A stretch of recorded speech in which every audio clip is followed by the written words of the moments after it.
예, 시청자 여러분, 한 주 동안 잘 지내셨죠? 신율입니다. 이해랍니다.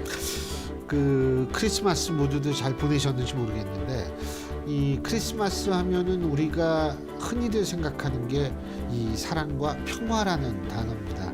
그런데 유감스럽게도 크리스마스 이브날 러시아는 우크라이나에 대한 계속적인 이 공습을 감행했고요. 다수의 사상자를 발생시켰습니다. 평화라는 단어가 참 무색해지는 그런 크리스마스였지 않나 이런 생각이 드는데요.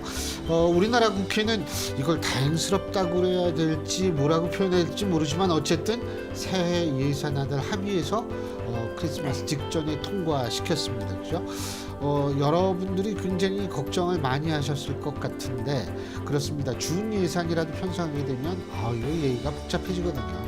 그래서 어쨌든 통과가 됐다라는 데 의미를 부여할 수는 있을 것 같습니다. 바로 오늘은 그런 얘기를 좀 나눠봐야겠죠. 네, 오늘도 시원스럽고 아주 묵직한 목소리를 들어볼 수 있을 것 같습니다. 정우택 국회 부의장 모셨습니다. 안녕하십니까? 네, 안녕하십니까? 안녕하십니까.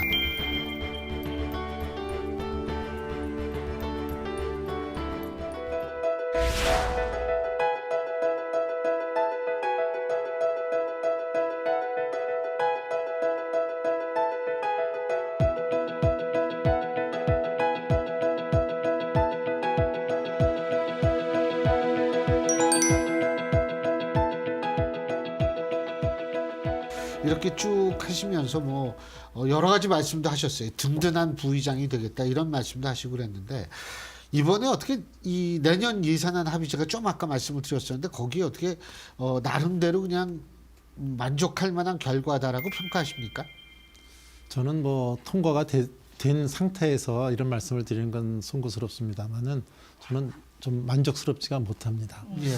우선 우리 예산안 법정 처리 시한이 12월 2일인데 이것을 넘겼을 뿐만 아니라 정기국회가 12월 9일까지입니다. 근데 정기국회도 넘겼습니다. 선진화법 이후로 지금 가장 제일 늦게 예. 통과가 된 이런 결과를 가져온 데 대해서 저는 우선 부의장으로서 송구스럽게 국민 여러분께 생각합니다.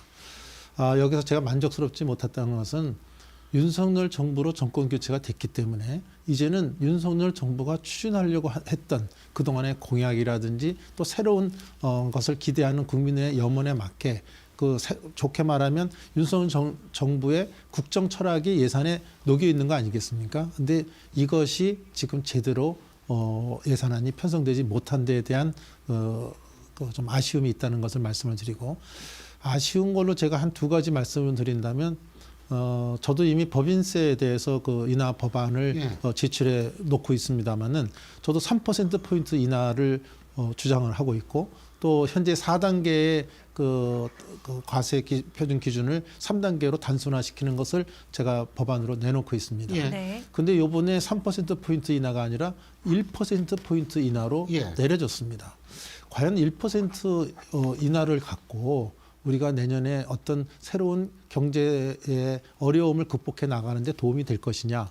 심하게 말하면 우리 당에서도 표현을 했지만 이 언발에 오줌 넣기다 이렇게 표현을 하는데 저도 그 말씀에 전적으로 동의를 합니다.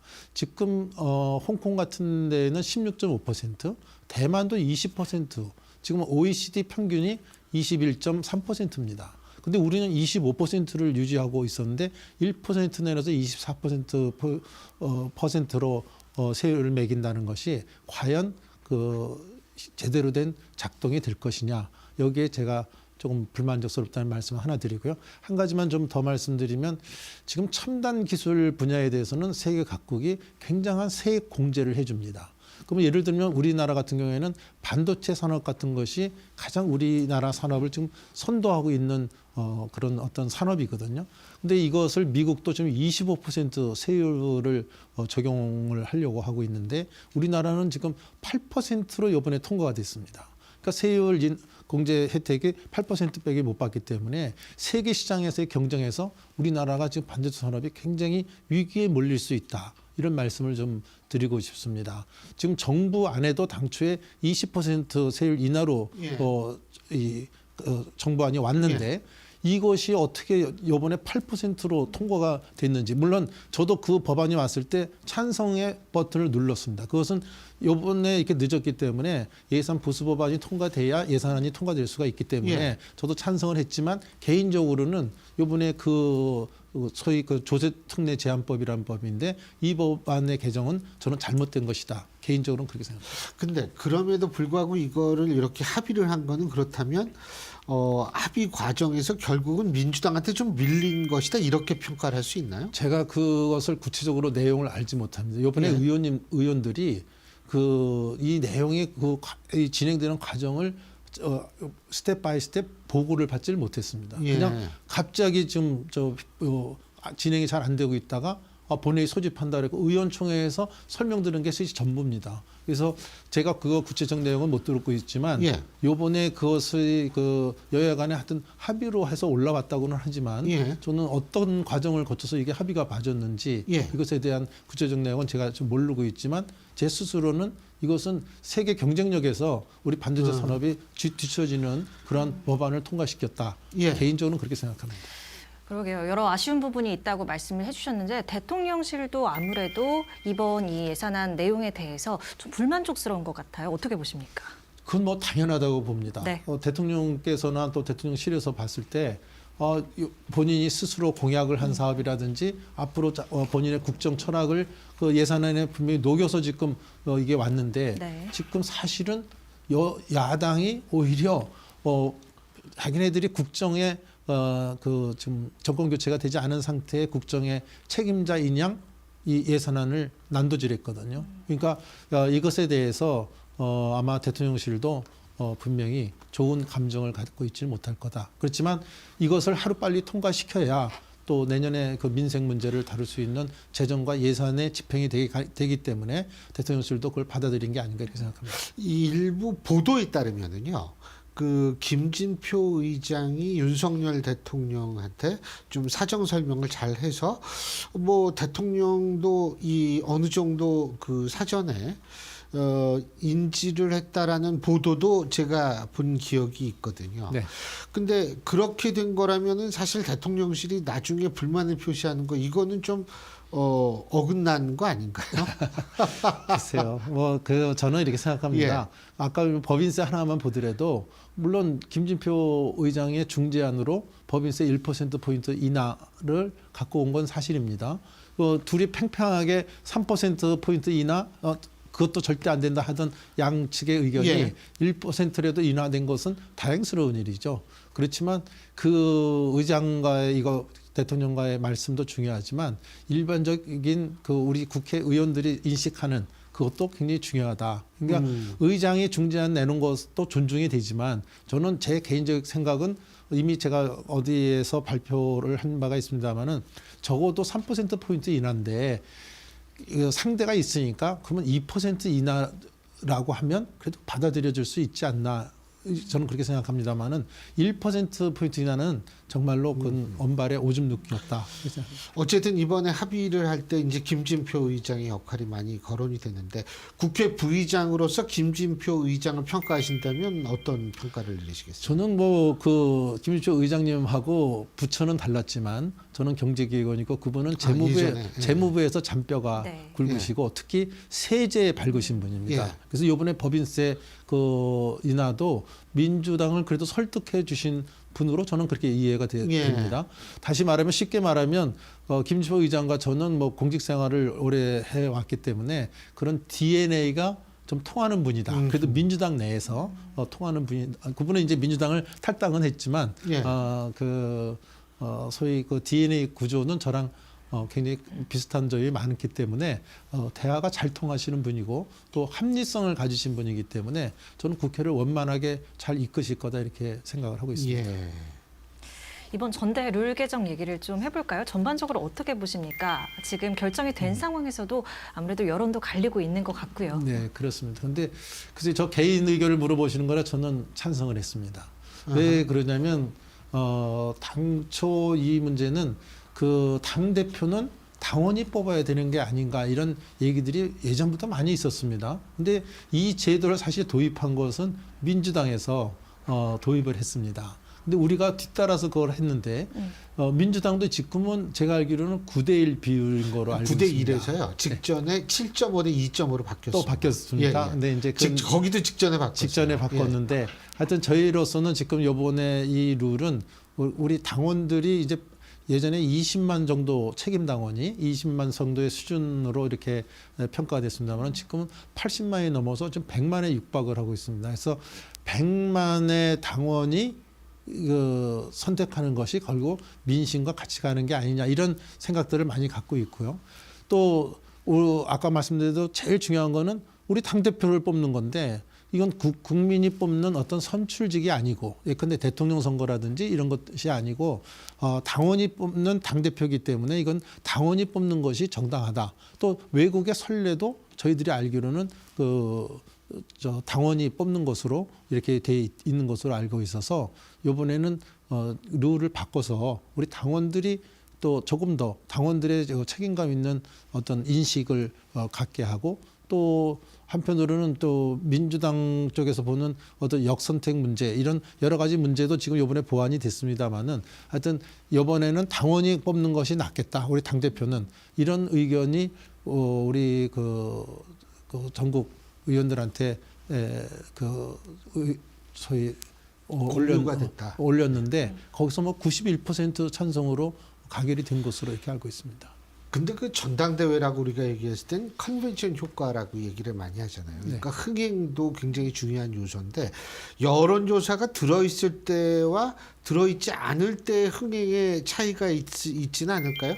흥행에 문제가 생길 수도 있다라는 의견들이 나오기 때문에 흥행을 직접 투표해야지만 흥행이 있다 이렇게 생각할 수도 있다고 봅니다. 그렇지만 흥행이라는 것은 자기가 본인이 직접 가담이 안 돼도 소위 직접 가서 경기를 안 봐도 소위 TV를 봐도 자기가 얼마든지 흥분될 수 있기 때문에 저는 흥행은 당원들이 하더라도 많은 국민들이 아마 관심을 가질 거다 이렇게 저는 보고 있습니다.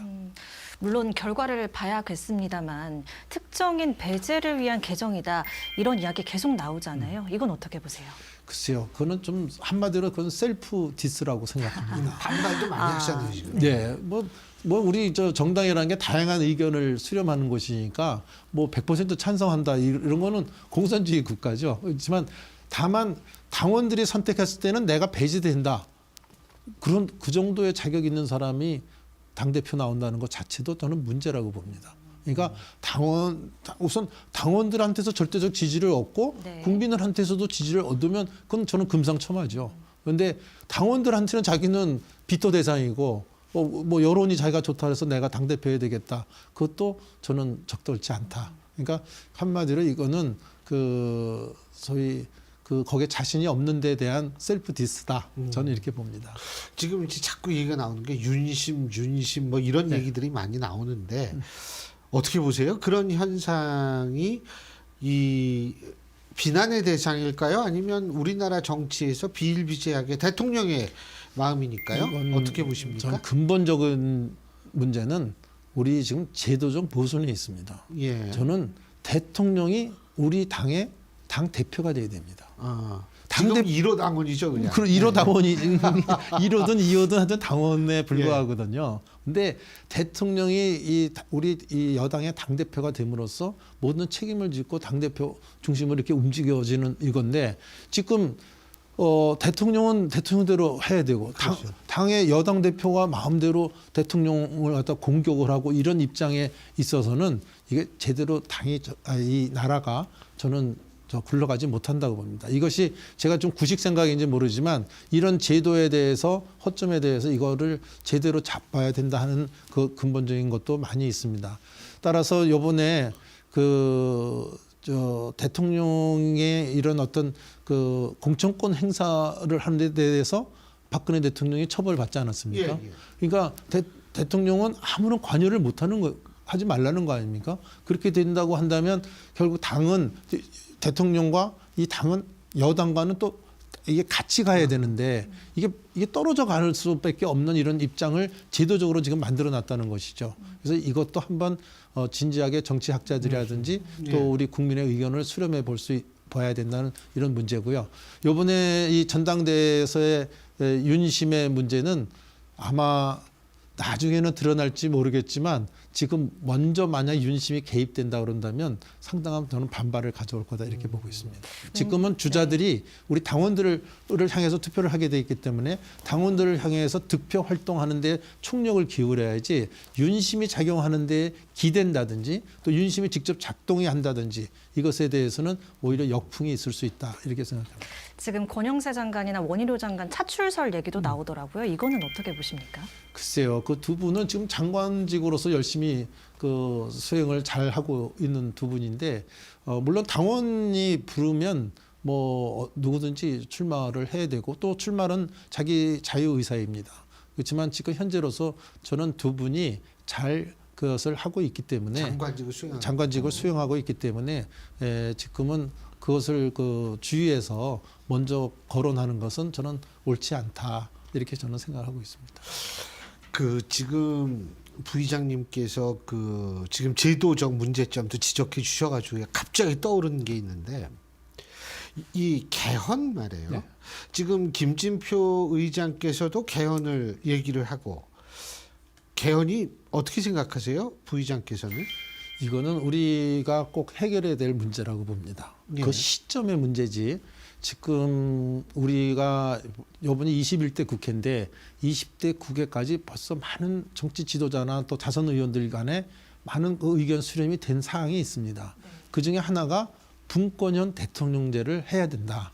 예전에 한때는 제왕적 대통령제라는 표현이 많이 회자되지 않았습니까? 근데 요새도 가끔 나옵니다. 예, 그래서 분권형 대통령제에 대한 의견 수렴이 많이 돼 있다가 또 그 대통령을 꼭 해야 되겠다는 분들의 이런 의사에 의해서 이게 꺾이고 지금 또 그렇죠. 유야무야 됐습니다. 예. 저는 요번 제 개인 생각은 우리 김진표 의장님 말씀에 제가 거역하는 건지 모르지만 그분은 뭐 내년부터 좀 가동됐으면 좋겠다 이렇게 하지만 저는 내후년 선거가 끝나면 한번 개헌 문제에 대한 진지한 토론이 지금 내년에는 총선 이후에 그렇습니다. 예. 저 개인적으로는 그렇습니다. 그래서 이 논의가 한 번은 개헌 문제에 대한 논의 이것이 있어야지 지금의 이 5년제 이미 그 소위 약발이 다 된 그 5년 단임 대통령제는 정치 악순환을 계속할 수밖에 없다. 이런 개인적 소신을 갖고 있습니다. 예.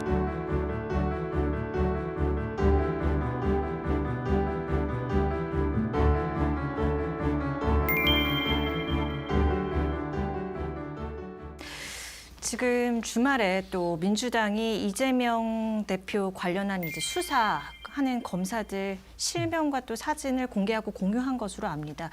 뭐 반발이 굉장히 큰 상황인 것 같습니다. 어떻게 보십니까? 이건 정말 말이 좀 어색합니다만은 경악을 금치 못할 일이다 이렇게 생각합니다. 이거는 정치가 사법권의 그 침해를 가져오는 것이라고 봅니다. 지금 제가 알기로는 민주당에서 그 검사의 신상 자료를 웹자를 통해서 지금 공개된 것으로 알고 있는데 네. 이것은 검사들의 공격 좌표 찍기다. 저는 이렇게 표현을 하고 싶습니다. 이것은 우리가 인정된 법치주의에도 어긋날 뿐만 아니라 이 검사권, 이 수사권에 대한 침해다. 이렇게 저는 규정하고 싶습니다. 그건 잘못된 것입니다. 근데 이제 민주당 쪽에서 뭐라고 얘기를 하냐면 뭐 이 언론에 자꾸 피의 사실도 이렇게 흘러나오고 그다음에 이 검찰 조직들하는 게 비밀도 아니다. 그다음에 뭐냐면 검찰 개개인은 국가기관이라서 수사하는 사람이 책임지고 수사를 잘하라고 하는 의미에서 이런 지금 논리를 얘기를 하고 있거든요. 그것은 겉모습이고요. 제가 보기에는 정치적 관점에서 보면 그것을 전국 그 지역위원회에다가 공개를 했습니다.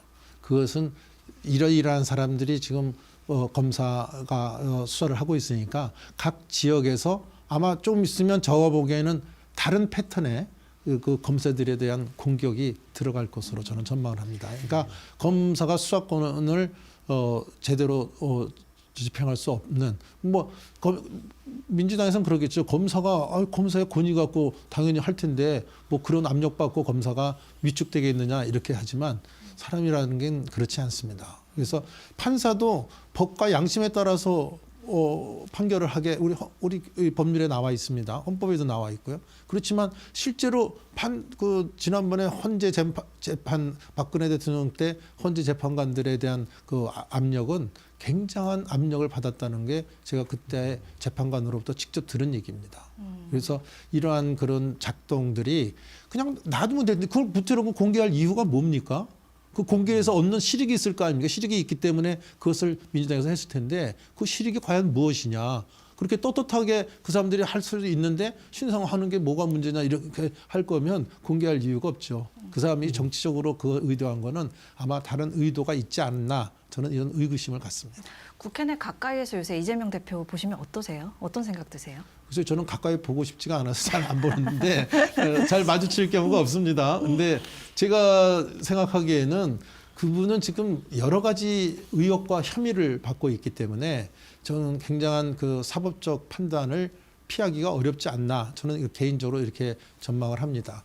누구든지 아무리 이 심장이 강한 사람도 사법적 이 칼날이 자기 목에 가까이 왔을 때는 상당한 위축이 되는 거거든요. 그래서 제가 다른 데서도 표현을 했지만 드라마에 나왔던 나 떨고 있니? 그거의 마음의 그대로의 복사판이 아닐까 그렇게 저는 생각을 합니다.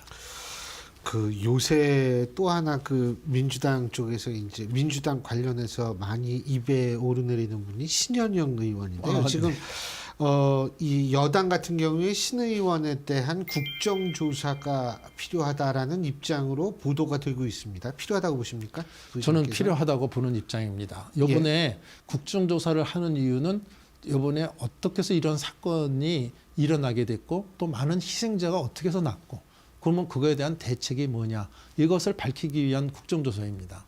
따라서 그 지금 신현영 의원 경우에는 그 많은 이런 피해자가 났는데 우리가 이것을 조금 더 소위 희생자를 조금 더 줄일 수 있지 않았나 이런 측면에서도 진상조사를 하게 될 것입니다. 거기에 신현영 의원은 딱 해당되는 사항에 걸려 있다 이렇게 보고 있습니다. 국민 여러분께서 잘 아시다시피 그 신현영 의원이 그 명지병원에 딱떡하라고 그러죠. 네. 딱떡하가 이제 바로 현장으로 달려가야 되는데 자기를 태우게 가기 위해서 지금 언론에 나온 거에 의하면 한 20여 분 지체가 됐다고 그러죠. 그러면 그 희생자들이 지금 1분 1초가 그때 귀하다고 이렇게 얘기가 나오고 있는데 네. 그때 골든 타임을 놓치게 했다 하는 이런 책임을 면할 수 없다고 저는 그렇게 봅니다. 물론 이건 언론에 나온 보도인데 이것도 그 진상 규명에 대해서 그분 때문에 몇 희생자라도 더 구할 수 있었는데 만약 그분 때문에 그 딱떡허가 돌아가는 그 지연 시간 때문에 희생자가 더 나왔다고 한다면 저는 이건 의원직까지 그만둬야 될 사항이다 저는 이렇게 보고 있습니다. 그 민주당 일부 의원들 사이에서는 그 진심까지 곡해하지는 말라 이렇게 또 해명 아닌 해명을 하더라고요. 이건 저는 어떻게 지금 보세요? 조사가 안 되는 상태이기 때문에 난 그분의 진심을 믿습니다. 진심이야 그분도 희생자가 더 많이 나오기를 기대했던 분은 전혀 아닐 거라 그렇죠. 저는 그렇게 예. 봅니다. 다만 그 한 행동이 결국 결과적으로 희생자를 더 나오게 했다. 이런 것이 만약 규명이 된다고 한다면 그거에 대한 책임을 져야 된다. 이렇게 생각합니다. 이게 민주당 관련 사안, 국회와 또 관련된 게 많아서 이 부의장께 또 하나 여쭤볼게. 노웅래 의원 체포동의안도 지금 남아 있습니다. 28일 날 지금 한다고 돼 있죠. 네. 어떻게 그 처리가 돼야 된다고 보십니까? 이거는 저 개인 의견보다는 민주당의 고민이 심할 겁니다. 고민이 더 깊을 것으로 봅니다. 그 이유는 아마 혹시라도 지금 이재명 대표에 대한 체포 동의안도 날라올지 모르겠습니다. 그런 것을 할 때 그러면 노웅래 의원에 대한 어떤 비리에 대해서는 소위 부결을 시키고 그러면 이재명 대표께 날라왔을 때는 가결을 말씀을 잘못했어요. 네. 이재명 대표 거는 부결시키고 노웅래 노웅래 의원 건 가결시켰을 때 이제 또 그건 좀 넌센스죠. 예. 네, 그래서 이러한 고민을 지금 하게 돼서 이번에 노웅래 체포 동의안은 그 이재명 체포 동의안과 어떻게 해야 될지 이것을 갖고 아마 고민을 하고 있어서 그런지 요새는 민주당 쪽에서도 뭐 부결 가능성을 많이 점치고 있다 이렇게 얘기는 나오고 있습니다. 이제 일몰 법안 같은 주요 쟁점 법안 있잖아요. 올해 안에 처리가 좀 가능할 거라고 보십니까? 저는 가능해야 된다고 봅니다. 그래서 아마 이것이 그 일몰 때문에 28일 본회의를 조금 늦출 수도 있다 네. 하는 얘기도 지금 나오고 있어서 물습니다만은 지금 잘 아시다시피 그 화물차의 그 안전 운임제에 대해서는 저희들은 그 지금 이번에 화물연대가 그 약속을 어기지 않았습니까? 법을 어겼기 때문에 이것에 대한 연장에 대해서 원점부터 다시 검토해야 된다. 이렇게 지금 주장하고 있어서 일몰 기간 갖고 지금 조금 여야 간에 다툼이 있고요. 또 하나는 건강 지원 문제입니다. 그래서 건강 보험의 그 예상 수입액의 20%를 국고 지원해 주는 문제인데 이것에 대해서는 우리는 그 일몰 시간을 정해서 그것을 하자는 거고 저쪽은 앞으로 영구적으로 지원해 주자 뭐 이런 주장을 합니다. 또 이제 추가 연장 근로시간 연장 문제가 있는데 이건 30인 미만의 사업장에 대해서 60시간. 지금 52시간 주 시간을 네. 8시간을 더 주자. 네.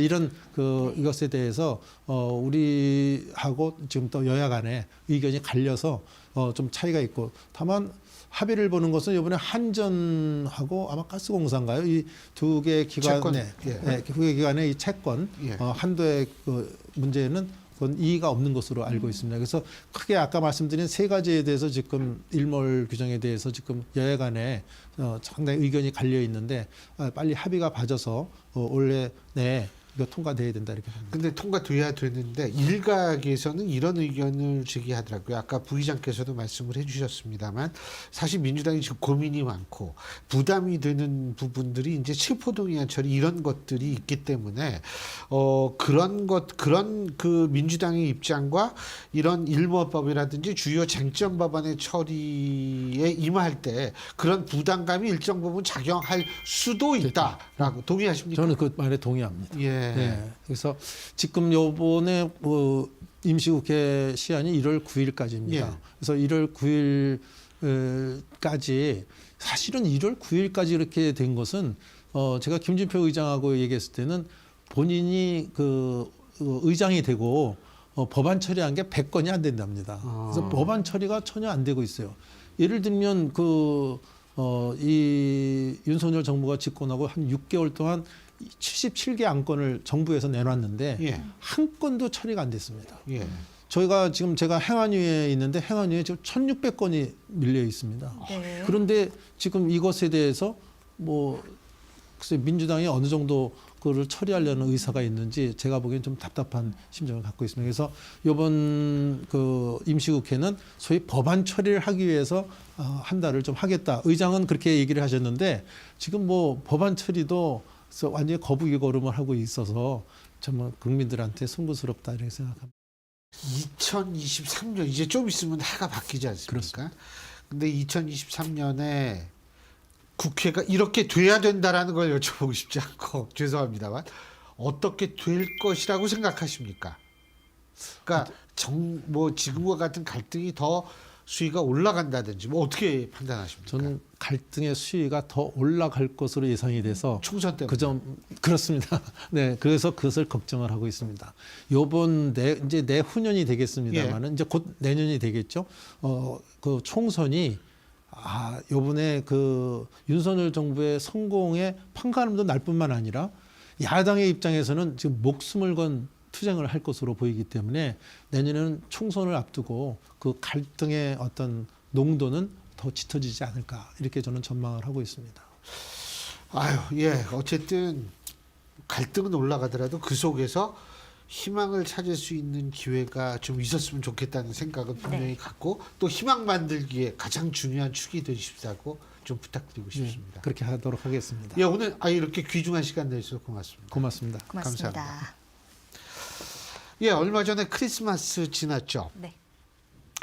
1914년에요. 1차 대전이 한창일 때 12월 24일 날 그때 이 벨기에 이프로 지역에서 영국군하고 독일군하고 대치하고 있었거든요.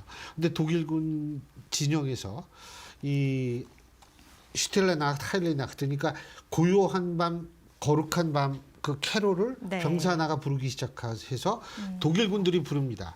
그러니까 영국군들도 박수를 치면서 더 크게 하며 불러달라고 하면서 앙코르를 부탁한 적이 있습니다. 우리가 크리스마스의 기적이라고 부르는 바로 이 크리스마스 휴전의 시작이 바로 여기서 시작이 된 건데요. 크리스마스 시즌이 지금도 이어지고 있습니다만 정말 우리나라 정치, 세계 정치에서도 평화가 왔으면 좋겠습니다. 이 평화 속에서 평화가 오면 우리가 모든 것을 좀 더 객관적이고 이성적으로 생각해볼 시간이 있는데 네. 이 평화롭지 못하면 사실은 감정이 앞설 수도 있거든요. 2023년 이 감정보다는 좀 이성이 앞서는 그런 한 해가 되기를 바라겠습니다. 네, 오늘도 귀중한 시간이었고요. 저희는 다음 이 시간에 인사드리겠습니다. 함께해 주신 여러분 고맙습니다.